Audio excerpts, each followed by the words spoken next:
আমি এই বছরে সেলিব্রেট করেছিলাম, ওটা 14 জুলাইকে অনারেবল সিএম যিনি ইনঅগ্রেট করেছিলেন কলকাতাতে, ওইভাবে বর্ধমান তে সেলিব্রেট করা হলো।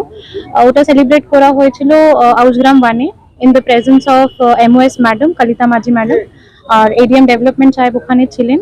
আর তারপরে আমি 15, 16, 17, 18, 19 অন্য বিভিন্ন জায়গায় এটা সেলিব্রেট করা হয়েছে in different ranges, in different beats, with the participation of a lot many schools and students. তারপরে আজকে আমি শেষের দিকে এসেছে প্রোগ্রামকে, তো আজকে ডিস্ট্রিক্ট সায়েন্স সেন্টার তে আমি সেলিব্রেট ক্লোজিং সেরেমনি সেলিব্রেট করেছিলাম with the help of district science officer and district administration. এই অরণ্য সপ্তাহে 7 দিনে কতগুলো গাছ বিতরণ করা হলো? টোটাল 7.5 লক্ষ টার্গেট ছিল। তো আমাকে এই মুহূর্তে আমি এক্সাক্ট ফিগারটা বলতে পারবো না কি এক্সাক্ট কত হয়েছে, কিন্তু আমার টার্গেট ছিল 7.5 লাখ। এক এক দিনকে কটা করে গাছ দেওয়া হয়? এক এক করেই দেওয়া হয়েছে। বলছি ম্যাডাম, আগের তুলনায় আমাদের জেলায় ক্রমশ গাছ কমে যাচ্ছে, যেটা আছে বক্তব্যে ফরেস্ট ডিপার্টমেন্ট কি ব্যবস্থা নিচ্ছে? তো এই জন্য তো অরণ্য সপ্তাহ सेलिब्रेट करा হলো, सो दैट जितने भी बच्चे हैं जो फ्यूचर हमारी जनरेशन है, तो उन तक ये मैसेज लेकर जाएं हम। और अपार्ट फ्रॉम दैट हम गाछ ग्रुप के साथ कंटिन्यूसली काम करते हैं, सो दैट जो हमारे हम गाछ लगा रहे हैं उनको कंटिन्यूसली मॉनिटरिंग मिले और अवेयरनेस जनरेट हो ताकि पेड़ ना कटें। রিসেন্টলি যে সার্ভে হয়েছে তাতে কিন্তু আমাদের পূর্ব বর্ধমান জেলার গ্রিনারি যে সেটা কিন্তু বেড়েছে, পার্সেন্টেজ বেড়েছে। কাটা চলছে ঠিক আছে, কাটাটাই হয়তো অনেক সময় এটা আমাদের চলে আসছে, কিন্তু তার সঙ্গে গ্রিনটা কিন্তু বেড়েছে অনেকটা, বেশ একটা পার্সেন্টেজ বেড়েছে, সেটা কিন্তু ডাউনওয়ার্ড নয়। ঠিক আছে, থ্যাংক ইউ। আমার গ্যারেন্টি, খেয়ে দেখুন রাজনন্দিনী প্রিমিয়াম মিনিকেট রাইস, বাংলার নিজের চাল। রাজনন্দিনী মিনিকেট রাইস। তো আজকে আমরা অ্যাকচুয়ালি দুটো অনুষ্ঠান এখানে আমাদের বর্ধমান বিজ্ঞান কেন্দ্রে অনুষ্ঠান হচ্ছে। একটা হচ্ছে এই কিছুদিন ধরে যে অরণ্য সপ্তাহ পালিত হচ্ছিল তার সমাপ্তি অনুষ্ঠান, এবং তার সঙ্গে সঙ্গে আজকে 20 জুলাই ইন্টারন্যাশনাল মুন ডে, সেটা আমরা উদযাপন করছি। তো প্রথমে আপনারা সবাই দেখলেন যে আমরা এখানে যে অরণ্য সপ্তাহের সমাপ্তি অনুষ্ঠান উপলক্ষে আমাদের এখানে এডিএম সাহেব উপস্থিত ছিলেন এবং ডিএফও ম্যাডাম ছিলেন। তো সেখানে তারা প্রত্যেকে তাদের মূল্যবান বক্তব্য পেশ করলেন এবং কেন গাছ লাগানো উচিত সে সম্পর্কে ছাত্রছাত্রী এবং সবার কাছে আমরা আমাদের বক্তব্যটা তুলে ধরলাম। আপনারা প্রত্যেকেই জানেন যে একটি গাছ একটি প্রাণ, আমরা আগে থেকেই পড়ে এসেছি এবং এখনো উপলব্ধি করতে পারি। তো সেই উপলক্ষে প্রত্যেকে তাদের জীবদ্দশায় অন্তত একটি করে এবং তার থেকে বেশি গাছ লাগানো উচিত, বৃক্ষরোপণ করা উচিত এবং তার সঙ্গে সঙ্গে তার সঠিক পরিচর্যা করা উচিত। সেই উদ্দেশ্যেই আমরা যদি সেই গাছটাকে আমাদের কোনো একজন আত্মীয়, বিশেষ করে মা আমাদের কাছে খুবই ইম্পর্টেন্ট, তো সেই জন্য যদি এক পেড় এক মাকে নাম যেটা আর কি অনুষ্ঠান কর্মসূচিটা হয়েছে সেই উপলক্ষে যদি আমরা গাছ লাগাই তাহলে কি হবে, তার প্রতি একটা আত্মিক সম্পর্ক তৈরি হবে, আমরা সেই গাছটাকে পরিচর্যা আরো বেশি করতে পারবো। তো এটা ছাড়াও আমাদের যেটা ইন্টারন্যাশনাল মুন ডে যেটা আর কি আমরা আজকে পালন করছি, তার কারণ হচ্ছে 1969 সালে আজকের তারিখেই আমরা চাঁদে পা দিয়েছিলাম। সেটা আমাদের কাছে একটা বিরাট বড় অ্যাচিভমেন্ট। তো সেটাকে স্মরণ করার জন্য আজকের দিনটাকে আমরা বিশেষভাবে স্মরণ করে থাকি। আর সেই উপলক্ষে আজকে আমরা এখানে একটা ছোট্ট কুইজ কম্পিটিশন, ফিল্ম শো এবং একটা প্রদর্শনী ব্যবস্থা করেছি, যেখানে কিছু ফটোগ্রাফিক এক্সিবিশন হচ্ছে এবং তার সঙ্গে সঙ্গে দুটো স্কেল ডাউন মডেলকে আমরা এখানে এক্সিবিট করছি, মানে এক্সিবিশন হচ্ছে। সেটা হচ্ছে ভয়েজার 1 এবং স্পুটনিক 1। স্পুটনিক 1 এই কারণেই, কারণ অন্তরিক্ষে প্রথম আমরা যে বস্তুটিকে পাঠিয়েছিলাম সেটি হচ্ছে স্পুটনিক 1, আর ভয়েজার 1 হচ্ছে এই কারণে, তার কারণ আমাদের মানব সভ্যতার অ্যাচিভমেন্ট হিসেবে এমন একটি বস্তু যেটা আজ পর্যন্ত সৌরজগতে তথা মানে মহাবিশ্বের সব থেকে বৃহত্তম দূরত্ব বা দীর্ঘতম যাত্রা করেছে, যেটা আমরা জানি যে সব থেকে এই মহাবিশ্বের সবচেয়ে দ্রুত গতিতে আলো পরিভ্রমণ করে। তো সেই গতিতে যদি এক দিনে যে পরিমাণ দূরত্ব অতিক্রম করতে পারা যায়, ভয়েজার 1 প্রায় ততখানি দূরত্ব অতিক্রম করে ফেলেছে। তার মানে এটা আমাদের মানব জাতির কাছে একটা বিরাট বড় অ্যাচিভমেন্ট। তো সেটাকে স্মরণ করার জন্য আজকে আমরা এই এক্সিবিশনেতে এই সমস্ত জিনিসগুলো প্রদর্শন করছি। আমি বিশ্বাস করি যে ছাত্রছাত্রীরা এর দ্বারা বেশ উপকৃত হবে। আজকে আমাদের এই অনুষ্ঠানেতে উপস্থিত রয়েছেন এডিএম ডেভেলপমেন্ট অনির্বাণ চ্যাটার্জি এবং আমাদের মধ্যে উপস্থিত রয়েছেন ডিএফও ম্যাডাম সঞ্চিতা শর্মা। প্রত্যেকে শুধু উদ্যোগ নিলে চলবে না, যেহেতু সরকারের একটা বড় অংশই কিন্তু আমরা সাধারণ জনগণ, সুতরাং আমাদেরও কিন্তু দায়িত্বটা মানে একটা দায়িত্ব বা দায়বদ্ধতা রয়েছে এই বৃক্ষ উচ্ছেদন বা বৃক্ষ কেটে ফেলার যে কাজগুলো তাকে বন্ধ করার ক্ষেত্রে। সুতরাং আমাদেরও প্রত্যেকের কিছু নেতিবাচক দিক মানে কিছু যাই বলুন দায়িত্ব আমাদের পালন করতে হবে, গাছ কাটা বন্ধ করা, এবং তার থেকে বড় কথা কখনো কখনো হয়তো আমাদের বিভিন্ন পরিস্থিতিতে গাছ কাটতে হয়, তো তার জায়গায় সেটার সঠিক মানে মূল্যায়ন করা, অর্থাৎ একটা গাছ কাটার এই রমনার বাগানে আমাদের একটা সহাবস্থান করতে হবে যে উন্নয়ন আমাদের ভীষণ দরকার। আপনি নিশ্চয়ই আজকাল আর মাটির ঘরে ফিরে যাবেন না বা আমরা কেউ গুহায় ফিরে যাব না, কিন্তু তার সঙ্গে সঙ্গে এটাও সত্যি কথা যে আমরা এই ইটকাট কংক্রিটের জঙ্গলের মধ্যেও যাতে প্রকৃত জঙ্গলকেও তার মধ্যে রাখতে পারি, অর্থাৎ একটা সঠিকভাবে সাম্য অবস্থা ফিরিয়ে আনতে পারি, সেই জন্য আমাদের দেখতে হবে যেখানে সম্ভব এবং যে ধরনের গাছ সম্ভব আমাদের প্রয়োজনটা বুঝতে হবে যে কোন জায়গায় আমি কি করতে পারি। অর্থাৎ আমাদের বাড়ির ছাদে নিশ্চয়ই আমি ভূমি রক্ষা করব না, সেখানে আমার দরকার হচ্ছে একটুখানি গাছপালা থাকবে যেখানে কিছুটা পরিমাণ আমার প্রয়োজনের অক্সিজেন হয়তো সে আমাদেরকে প্রোভাইড করতে পারে। আবার যখন আমি মাটিতে লাগাবো তখন সেক্ষেত্রে গাছটার ক্ষেত্রে মানে সেই গাছটা বৃক্ষরোপণ করার ক্ষেত্রে আমার এটা ভাবতে হবে যে সেটা একাধারে যেমন অক্সিজেন সাপ্লাই করবে তার সঙ্গে সঙ্গে আমার মাটিটাকে রক্ষা করবে। তো সেখানে আমি নিশ্চয়ই একটা ছোট গাছ লাগাবো না, আমার একটা বড় গাছ লাগাতে হবে। এবার যেইগুলো ধরুন আগে থেকে গাছ কাটা হয়ে গেছে তা কিছু তো মানে করা সম্ভব নয়, কিন্তু তার জায়গায় আমি সেই জায়গাটাকে আবার রক্ষা করার জন্য আরো কিছু গাছ আমরা লাগাতে পারি। কিন্তু আমার যেটা মূল বক্তব্য ছাত্রছাত্রীদের উদ্দেশ্যে সেটা হচ্ছে শুধু গাছ লাগালে কিন্তু আমাদের দায়িত্ব শেষ হয়ে যায় না, তার সঠিক পরিচর্যাটাও ভীষণভাবে দরকার। তো সেই জন্যই আমাদের অন্তত মাঝে মধ্যে অ্যাটলিস্ট তার 3-4 বছর, যেরকমটা এডিএফও স্যার বললেন যে অন্তত তার 3-4 বছর পর্যন্ত আমাদের সেই গাছগুলোকে মাঝে মধ্যে এসে দেখতে হবে যে সেটা সঠিকভাবে বেঁচে রয়েছে কিনা, তার পরিচর্যা সঠিকভাবে হচ্ছে কিনা, সেই ব্যাপারে আমাদের অ্যাসিওর্ড হতে হবে। তারপরে সেই 4 বছর বা 5 বছর পর থেকে গাছটা মোটামুটি যখন একটু ঠিক অবস্থায় চলে আসবে তারপরে বোধহয় আমাদের তার দায়িত্ব নিতে হবে না, সে নিজের মতোই বেড়ে উঠবে। আপনার নাম? আমার নাম হচ্ছে দেবাশিস ধর, আমি বর্তমানে এই বর্ধমান বিজ্ঞান কেন্দ্রের আধিকারিক। রাই সেরিমোনিয়াল হাউস বর্ধমানের শাঁখারীপুকুর এলাকায় বরফকলের ঠিক বিপরীতে। এখানে মধ্যবিত্ত থেকে শুরু করে সমস্ত মানুষের সাধ্যের মধ্যেই রয়েছে রাই সেরিমোনিয়াল হাউসের সুযোগ সুবিধা। এসি থেকে শুরু করে নন এসি যেমন চাইবেন তেমনই পাবেন। একেবারে সুসজ্জিত ও পরিষ্কার পরিচ্ছন্ন একটি সুন্দর অনুষ্ঠান বাড়ি। এখানে রয়েছে এসি, নন এসি, নটি রুম, রয়েছে আন্ডারগ্রাউন্ড গাড়ি পার্কিং এর সুবিধা। অতএব আপনাদের যে কোনো অনুষ্ঠানের জন্য আজই বুক করে ফেলুন রাই সেরিমোনিয়াল হাউস। মনে রাখবেন, রাই সেরিমোনিয়াল হাউস বর্ধমানের শাঁখারীপুকুর এলাকায় বরফকলের ঠিক বিপরীতে। আরুদা, মাছের চালটা একটু পাঠিয়ে দিও। আচ্ছা।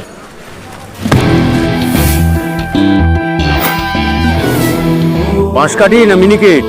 মিনিকেটই তো নি দাদা, তবে আগের মাসেরটা একদম ভালো ছিল না। আরো হ্যাঁ দাদা, এ মাসে ওনাকে রাজনন্দিনী প্রিমিয়াম মিনিকেটটা পাঠিয়ে দিবি। ঠিক আছে দাদা। দাদা, এটা ভালো হবে তো?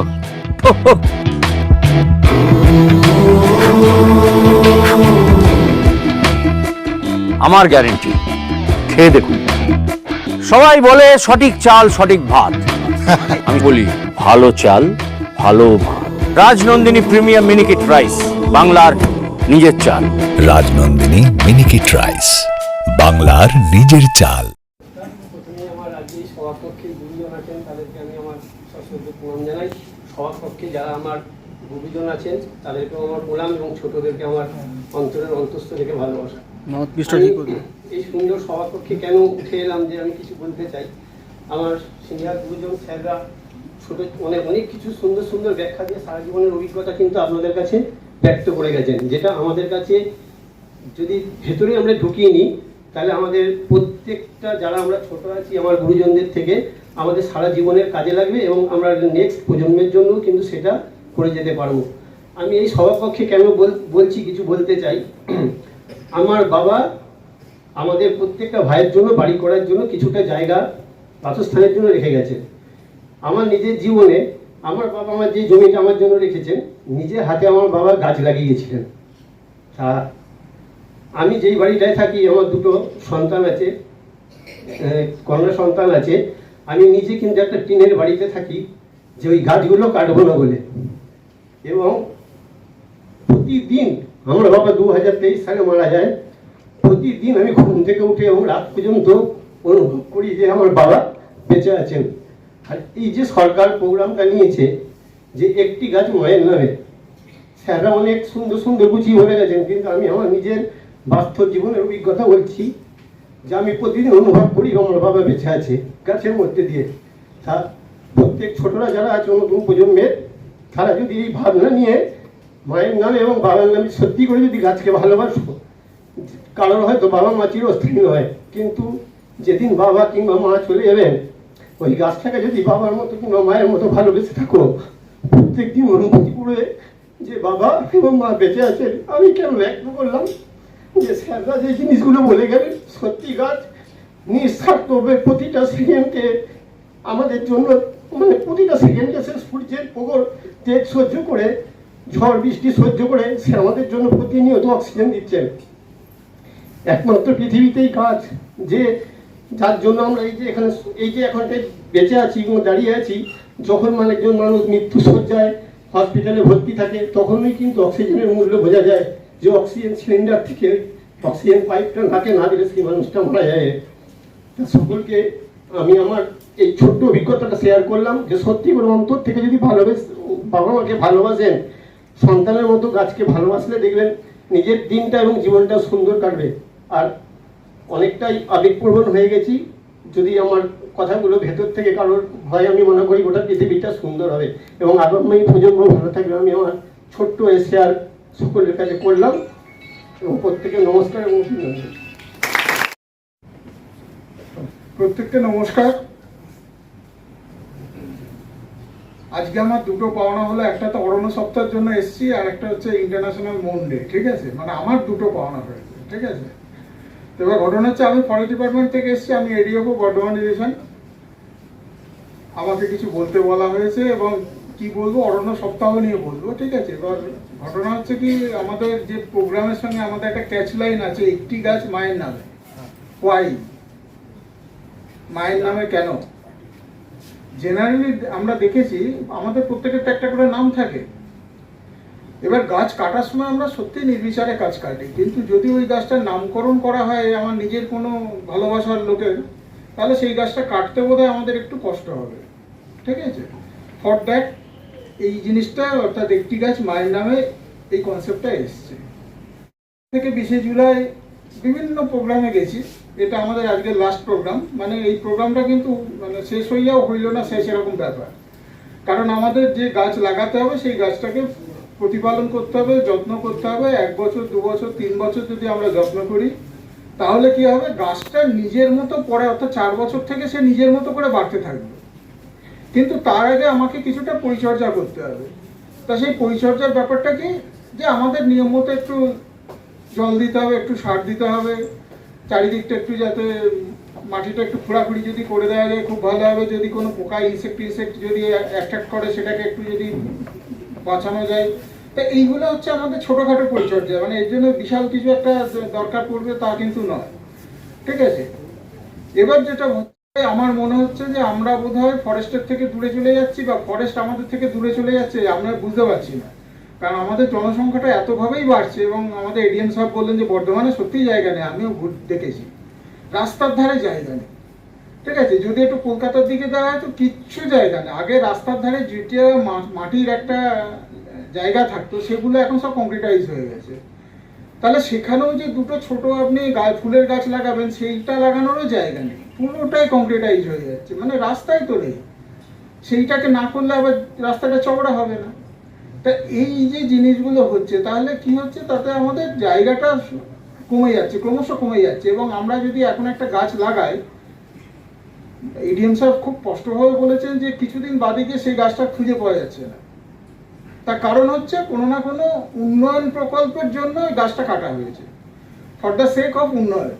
ঠিক আছে, তা যাই হোক, কি উন্নয়ন হচ্ছে বা হচ্ছে না সেটার মধ্যে আমি যাচ্ছি না, বা ওই বিতর্কের মধ্যে আমি ঢুকছি না। কিন্তু আমাদেরকে যদি সত্যিই গাছ লাগাতে হয়, আমাদের প্রথম দরকার হচ্ছে জায়গা। অর্থাৎ আমাকে এমন একটা জায়গা দিতে হবে যেখানে অ্যাটলিস্ট 50 বছর কোনো উন্নয়ন হবে না। এটা কি সম্ভব? মানে এই হাউসে আমি বলছি যে এটা এখন কি সম্ভব? এখন তো সম্ভব না, একমাত্র ফরেস্ট ল্যান্ড হলে সম্ভব। কিন্তু সেটাও কোনো না কোনো উন্নয়নের কাজে নিয়ে নিচ্ছে। রাস্তা তৈরি হবে, চলো ওখান দিয়েই যাবো। রেল তৈরি হবে, চলো ওখান দিয়েই যেতে হবে, কারণ ফরেস্টটাতে easy access, government to government transfer হয়ে যায়, কোনো অসুবিধা নেই। কিন্তু পাবলিকের জায়গা হলে কি হচ্ছে, সেখানে তাকে ভর্তুকি দিতে হচ্ছে, তাকে বিভিন্নভাবে সমস্যায় পড়তে হচ্ছে। তো এই জিনিসগুলো থাকে। তাহলে কি হচ্ছে, হয় আমরা ফরেস্টের থেকে দূরে চলে যাচ্ছি, নাহলে আমরা জেনেও ফরেস্টটাকে আমাদের থেকে দূরে নিয়ে যাচ্ছি। ঠিক আছে, এর একটা খুব ভালো টার্ম ইউজ করা হয়, ঠিক আছে, সেটা হচ্ছে সাস্টেনেবল ডেভেলপমেন্ট। ঠিক আছে, এটা আমি বলবো এখানে যারা গুণীজন আছেন তারা সাস্টেন মানে কতটা সাস্টেন আমি নিজে এখনো জানি না। ঠিক আছে, মানে ওইটা করলে যে ওইটা করতে হবে তবেই সাস্টেনেবল ডেভেলপমেন্ট। সাস্টেনেবল ডেভেলপমেন্ট মানে কি, মানে আমার এতগুলো গাছ আমি আছে, এই গাছটাকে আমি অমুক জায়গাতে ট্রান্সলোকেশন করব, বা তার সঙ্গে এতগুলো গাছ আমি লাগাবো, লাগানোর পরে এখনকার যে পরিবেশ সেই পরিবেশটা ফিরে আসবে। কিন্তু জীবনে কোনোদিন হবে না, কারণ একটা গাছ তার যে ইকোসিস্টেমটা তৈরি করেছে এই 50 বছর বা 100 বছর ধরে, সেইটাকে আনতে আরও 200 বছর সময় লেগে যাবে একটা ছোট গাছ থেকে আমার সেই জিনিসটা আনতে। তার মানে 100 বছর আগের থেকে যেটা তৈরি হয়েছে আবার 200 বছর বাদে, মানে টোটাল 300 বছর হয়ে যাচ্ছে। তাহলে এটা হচ্ছে আমাদের সাস্টেনেবল ডেভেলপমেন্ট। তো যাই হোক, এটা এই বিতর্কের মধ্যে আমরা যাব না। আমাদের যে ছোট্ট কাজ করতে হবে সেটা হচ্ছে, আমরা আমাদের এখানে যাদেরকে পেয়েছি একটা জিনিস জিজ্ঞাসা করবো যে এই বছরে গাছ লাগানো হয়েছে, কেউ লাগিয়েছো নিজের হাতে? একটু হাত তুলে দেখাও না। যাক, কেউ কেউ অন্তত লাগিয়েছে, ঠিক আছে, ঠিক আছে, খুব ভালো লাগলো। কিন্তু যারা লাগাওনি তাদের কাছে আমার একটা রিকোয়েস্ট থাকবে যে অ্যাটলিস্ট একটা চারা নিয়ে গিয়ে লাগাবে। সেটা ফরেস্ট থেকে পাওয়া যাচ্ছে এখনো, ঠিক আছে, সেই চারাটা নিয়ে গিয়ে বাড়িতে লাগাও যেখানে জায়গা আছে। এইবার হচ্ছে আসল জিনিস, সত্যি কথা বলতে টাউনের মধ্যে বাড়িগুলো কোনো জায়গা থাকে না রিয়েলি, কারণ একটা বাড়ি থেকে আরেকটা বাড়ি যদি একটু কলকাতার দিকে যাও 3 ফুট দূরত্ব, এবার তার মধ্যে গাছটা লাগাবো কোথায়? এবং কোনো জায়গায় এখন পড়ে নেই। ঠিক আছে, একটু যদি তোমরা টাউনের দিকে যাও, গ্রামের দিকে হয়তো 2-1টা যে বাড়িতে একটু গাছ লাগাবার জন্য জায়গা আছে। এইবার হচ্ছে কি, তাহলে আমি গাছটা কি গাছ লাগাবো? এবার আমরা ফরেস্ট থেকে দিচ্ছি সব বৃক্ষ টাইপের গাছ, মানে বড় হবে 50 বছর বাদে বিরাট বিরাট আকার ধরবে। এবার তোমার লাগানোর জায়গা নেই। তাহলে কোথাও একটা কমিউনিকেশন গ্যাপ চলে আসছে যে আমরা যে জিনিসটা দিচ্ছি সেই জিনিসটার সঙ্গে আমার প্রয়োজনটা নেই। আমার প্রয়োজন ছাদের মাথায় গাছ লাগানো, কিন্তু সেটা তো আমরা দিতে পারবো না, আমাদের ফরেস্ট ডিপার্টমেন্টে সেই ধরনের একটা প্রোটোকল চলছে। কাজে এই একটা সমস্যা কিন্তু আমি নিজে ফিল করছি যে গাছ আমরা লাগাতে চাই, কিন্তু আমাকে যে পারপাসের জন্য আমি গাছটা লাগাবো বা যে সাইজের গাছটা আমার হলে আমার সুবিধা হবে, আমরা তার থেকে অন্য রকমের গাছ দিচ্ছি। আমি যদি এখন একটা শাল চারা দিই বা একটা সেগুন চারা দিই, তাহলে কিন্তু আমার এখন টাউনের কোনো বাড়িতে গিয়ে সেটা লাগানোর মতো পরিস্থিতি নেই। তাহলে অটোমেটিক কি হচ্ছে, ফ্রিতে চারা পাচ্ছি, সুন্দর 1-2টো চারা আমি নিয়ে গেলাম, নিয়ে গিয়ে বাড়ির কোথাও একটা ফেলে রাখলাম, ওই গাছটা কিন্তু মরে গেল। এটা ম্যাক্সিমাম ক্ষেত্রে হয়। তাহলে আমাদের কি করতে হবে, যে আমাদেরকে চুজ করতে হবে যে আমি কোন চারাটা লাগাবো। যারা এখনো পর্যন্ত এবছরে চারা লাগাওনি তারা একটু চুজ করে নেবে যে আমার বাড়িতে এর থেকে বেশি জায়গা নেই, কাজে আমাকে এর থেকে বেশি বড় চারা বা এই চারা আমি লাগাবো, তার বাইরে আমি লাগাতে পারবো না। যতই যত্ন করি না কেন, একটা মেহগিনি চারা তুমি বাড়ির ছাদে লাগাতে পারবে না। সে চারা নিজের মতো যখন বড় হবে, বনসাই বাদে যদি বড় হয় তখন তার নিজের রূপ ধরবে, এবং নিজের রূপ ধরলে তখন জায়গা লাগবে। এবং শুধু তাই না, এখন আমরা যারা ফরেস্টে আছি তাদের মাঝে মধ্যে সব অ্যাপ্লিকেশন আসে কি, যে ওনার বাড়ির চারা আমার বাড়িতে পাতা পড়ছে, আপনি একটু ব্যবস্থা নিন। আরে এখন বাড়িতে আপনাকে আমরা চারা লাগাতে বলছি, কিন্তু চারা গাছটা তো সোজা হবে না, শুধু পাতা তো আপনার বাড়িতে পড়বে না, পাতা তো পরের বাড়িতেও পড়বে, পাশের বাড়িতে। তো পাশের বাড়ি আপনাকে মানে খোঁচাবে, এই গাছটা কেটে ফেলতে হবে, কেন কাটছেন না? এই অ্যাপ্লিকেশন আমাদের কাছে আসছে। ঠিক আছে, তা এইগুলো হচ্ছে মানে আমরা গাছ লাগাবো বলে আমরা তো দুহাত তুলে দাঁড়িয়ে আছি, কিন্তু আমাদের এই পারিপার্শ্বিক সমস্যাগুলো কিন্তু থেকেই যাচ্ছে। এগুলোকে আমরা কিন্তু কখনো রিজলভ করতে পারছি না বা সলিউশন কিছু আসছে না, এটা আমার দেখা আছে। ঠিক আছে, যে পাশের বাড়িতে গিয়ে ডাল তার পড়ছে, ছাওয়া হচ্ছে, আমার ছাদটা নষ্ট হয়ে যাচ্ছে পাতা পড়ে, ব্যাস এবার ফরেস্ট ডিপার্টমেন্টে অ্যাপ্লিকেশন করে দিল, টেক নেসেসারি অ্যাকশন। এটা কিন্তু আসছে, মানে এই যে জিনিসটা, এই জিনিসগুলো আমাদেরকে ওভারকাম করতে হবে, তবে যদি ফরেস্টের পরিমাণটা বাড়ে। এবং ফরেস্টের পরিমাণ সত্যিই আমাদের খুব কম, মানে বিশেষ করে এডিএম সাহেব তো বললেন যে বর্তমানে আমাদের কিছুটা আউসগ্রামের দিকে আছে জায়গা, কিছুটা হয়তো পানাগড়ের দিকে একটু আছে জায়গা, কিন্তু বাদবাকি সবই হচ্ছে নন ফরেস্ট এরিয়া। আগে হয়তো ফরেস্ট ছিল, সেটা হয়তো ইতিহাসের পাতায় এখন চলে গেছে, এখন আর ফরেস্ট নেই, ম্যাক্সিমামটাই নন ফরেস্ট এরিয়া। নন ফরেস্ট এরিয়ার যে প্রবলেমগুলো হলো সেগুলো আমি বলে দিলাম। গাছ কেউ লাগাতে চায়, কিন্তু তার অনেকগুলো সমস্যা সে রয়ে যাচ্ছে, এই সমস্যাগুলোকে কাটিয়ে ওঠাই যাচ্ছে না। পাশের বাড়ির লোক তার পাশের বাড়ির লোককে বলছে না যে আরে ভাই ডালটা ছেঁটে দিলেই তো হবে, তার জন্য চলে যাচ্ছে ফরেস্ট ডিপার্টমেন্ট, এবং কেউ কেউ তো আবার হাইকোর্টেও চলে যায় যে ডাল কাটতে হবে। তা এই জিনিসগুলো কিন্তু খুব সমস্যাকর গাছ বাড়ানোর ক্ষেত্রে, সবুজ বাড়ানোর ক্ষেত্রে। শুধুমাত্র আমরা নির্ভর করে আছি কার উপরে? সরকারের উপরে। আরে সরকারের তো একটা স্টেক হোল্ডার তো আপনারাও আছে, পাবলিকও তো পাবলিকই তো সরকারকে তৈরি করছে। শুধু যদি সরকারের ঘাড়ে আমি চাপিয়ে দিই তাহলে হবে? আমার তো মনে হয় হবে না, কোনোদিনই হবে না। সরকারেরও একটা সীমাবদ্ধতা আছে। এরপরে আসছি আমি 14 থেকে 20 জুলাই বিভিন্ন জলের সমস্যা আছে, আমাদেরও একটা সুন্দর নাটক হয়েছিল, সেখানেও জলের সমস্যা। এবার জলের সমস্যা বলতে আমার মাথায় তখন কোশ্চেন এলো যে আরে বাবা, জল তো ওয়াটারের তো 3টে স্টেট, একটা সলিড স্টেট, একটা লিকুইড স্টেট, আর একটা হচ্ছে গ্যাসিয়াস স্টেট, মানে 3টে প্রকার হয়। তো এবার 3টে প্রকার, তো আমরা কি পড়েছি ফিজিক্সে, কি দেখেছি? লিকুইড থেকে ভেপার হচ্ছে, ভেপার থেকে আবার সলিডিফাই হয়ে যাচ্ছে, বা সলিড থেকে লিকুইড হচ্ছে, লিকুইড থেকে ভেপার হচ্ছে। তাহলে কিন্তু আমাদের কেন বলছি যে তাহলে তো হবে, আমাদের তো পৃথিবীর থেকে বাইরে চলে যাচ্ছে না বাষ্পটা, কোথাও না কোথাও তো জল হবে, বৃষ্টি হবে, জল হবে। তো জলের কেন এত সমস্যা?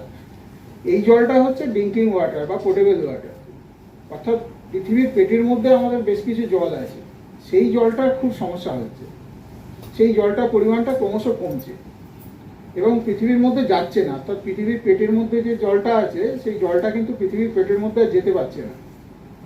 তার কারণ হচ্ছে আমরা পৃথিবীর ওপরটা পুরো ঢেকে দিচ্ছি, কংক্রিটাইজ করে দিচ্ছি, এবং এত সুন্দর আমাদের না মানে ড্রেনেজ সিস্টেম তৈরি করছি যে জলটা আটকানোর জায়গায় নেই। জল বৃষ্টি এলো, জল পড়লো, জল ফ্লো হয়ে বেরিয়ে গেল, যেটা আগে হয়তো পুকুর বা খালের মধ্যে আটকে থাকে, এখন কিন্তু সেই জায়গাগুলো অনেক কমে গেছে।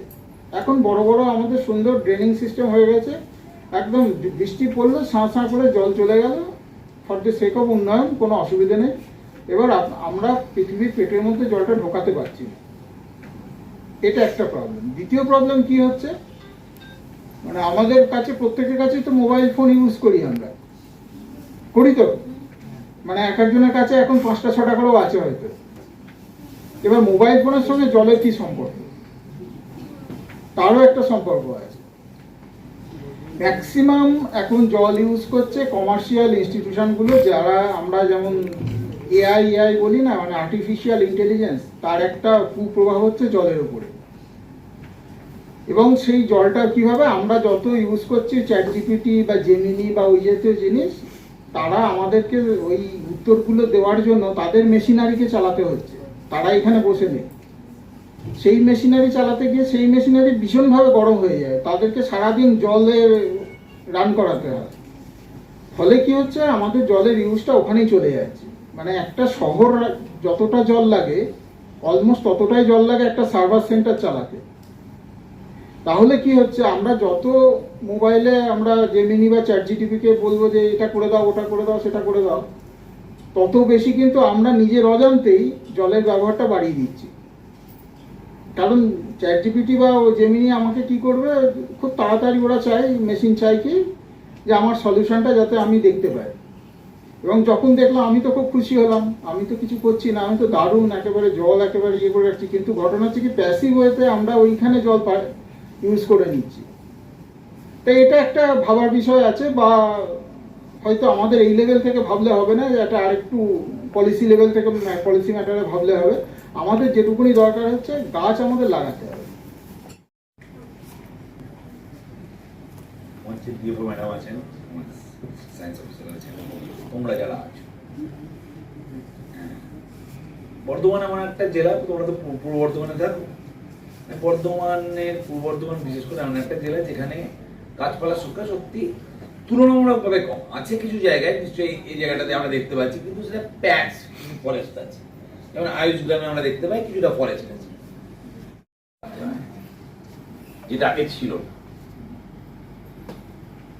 সময় দুদিনের জন্য তাপমাত্রা যেত না, কারণ আমরা ভাবি এটাই বোধহয় স্ট্যাটাস সিম্বল, সেটি হচ্ছে টিস্যু পেপার। সারা পৃথিবীতে প্রায় 1 কোটি গাছ কাটা হয় শুধুমাত্র টিস্যু পেপার তৈরি করার জন্য। এবং মনে হয় যে হোটেলে গিয়ে টিস্যু পেপার বার করলে 2 দিন 3টে দিন ও তো টিস্যু পেপার এমনি পাওয়া যায়। 1 কোটি গাছকে কাটা হয় শুধুমাত্র টিস্যু পেপার তৈরি। গাছ মানে ছোট গাছ নয়, বড় বড় গাছকে কাটা হয়। আমি প্রায় আজ থেকে 2004-5 সালে ছিলাম, মানে প্রথম চাকরি জীবনে 5 সাল নাগাদ ছিলাম, এর আগের চাকরিতে ছিলাম। 2023 সালে সেই জেলার উপর দিয়ে বেড়াতে যাচ্ছি, হঠাৎ দেখলাম, সেখানে গিয়ে দেখলাম জঙ্গলটা গেল কোথায়। সেটা তোমাদের খুব কাছাকাছি জেলা, সেটা হচ্ছে ঝাড়গ্রাম। হেমাশুলির জঙ্গল আর নেই, হাতিরা ওই জন্যই বেশি আক্রমণ করে। লোদাশুলির জঙ্গল আর নেই, সে জঙ্গল আর নেই, আছে কিন্তু তখন গাছ সংযম করতে রাত্রিবেলা পুলিশ দিয়ে গার্ড দিয়ে গাড়িকে নিয়ে যাওয়া হতো। এখন সেই জিনিসটা কিন্তু নেই। এবং আরেকটা মজার ব্যাপার হলো, ঝাড়গ্রামে আগে গরম ছিল, এখনো গরম আছে, নিশ্চয়ই আছে, গরম হয়ে যায় না, কিন্তু গরমটা অন্যরকম গরম হয়ে গেছে। আগে ঝাড়গ্রাম এলাকাতে বা পুরুলিয়া এলাকাতে ঘাম হতো না, অর্থাৎ ড্রাই গরম ছিল, গাছ অ্যাবজর্ব করে নিত। এখন কিন্তু ওখানে হিউমিড গরম হয়ে গেছে, অর্থাৎ কলকাতার যেমন গরম হয় ঘাম হতে শুরু করে, যেটা আগে ঝাড়গ্রামে ছিল না। এটা হচ্ছে পরিবর্তন। Madam miss Sanchita Sharma, I would like to say, Madam, please save. Good morning everyone. Good morning.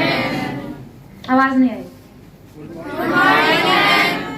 अभी गुड मॉर्निंग है। सबसे पहले मैं धन्यवाद करूंगी डिस्ट्रिक्ट एडमिनिस्ट्रेशन का, डीएम मैम का, जिन्होंने इतना बढ़िया प्रोग्राम ऑर्गेनाइज किया। And secondly I will thank the district science officer to provide us the venue to conduct this programme. And he was so accommodating कि उन्होंने अपना जो प्रोग्राम था नेशनल मून डे, उसके साथ हमारा जो अनन्य सप्ताह का प्रोग्राम है उसको सेलिब्रेट करने का हमें एक अपॉर्चुनिटी दिया है, आप सबके साथ इंटरैक्ट करने का मौका दिया है। उसके बाद I will also like to congratulate the females who are sitting here. इतने संख्या में बहुत सारी फीमेल्स हैं, which gives me a lot of hope, which gives me a lot of courage कि different जो हम 50% ऑफ द पॉपुलेशन है जो फीमेल्स हैं वो भी आगे आ रही हैं, पब्लिक फोरम में आ रही हैं, उनको अपॉर्चुनिटी मिल रहा है एजुकेशन प्राप्त करने का। तो मेरा आपसे यही अनुरोध रहेगा कि आप इस अपॉर्चुनिटी को अच्छे से यूज़ करिए, अच्छे से पढ़िए, अपने लिए एक अच्छे इंसान बनिए। एक विजडम, ये जो नॉलेज आप गेन कर रहे हैं, आपको जो मौका मिला है, इसको, इस नॉलेज को सिर्फ नॉलेज मत रहने दीजिए, विजडम में कन्वर्ट करिए। To thank all the students जिन्होंने कुछ पिछले एक हफ्ते से हम ये जो अनन्य सप्ताह सेलिब्रेट कर रहे हैं उसमें पार्टिसिपेट किया। Different locations of the entire district of पूर्व बर्धमान हमने अलग अलग इवेंट्स ऑर्गेनाइज किए, डिफरेंट सेक्शन ऑफ सोसाइटीज़ के साथ इंगेज किया है। और अगर हम इसको कोलैबोरेट करें, आज का जो साइंस सेंटर में हम जो प्रोग्राम सेलिब्रेट कर रहे हैं मून लैंडिंग डे का, तो उसमें जो साइंटिफिक टेम्पर की जो बात है, every citizen as per the directive principles of state, जो हमारे DPSPs हैं कॉन्स्टिट्यूशन में, उसमें हर सिटीजन को साइंटिफिक टेम्पर डेवलप करने की बात की है। तो ये बहुत छोटी बात है, एक ऐसी बात है जो शायद हम इसको एक नज़रअंदाज कर सकते हैं, बट ये बहुत इम्पोर्टेंट बात है। बचपन में हमें ये क्वेश्चन पूछा जाता था कि आप क्या करना चाहते हैं बड़े होकर। हम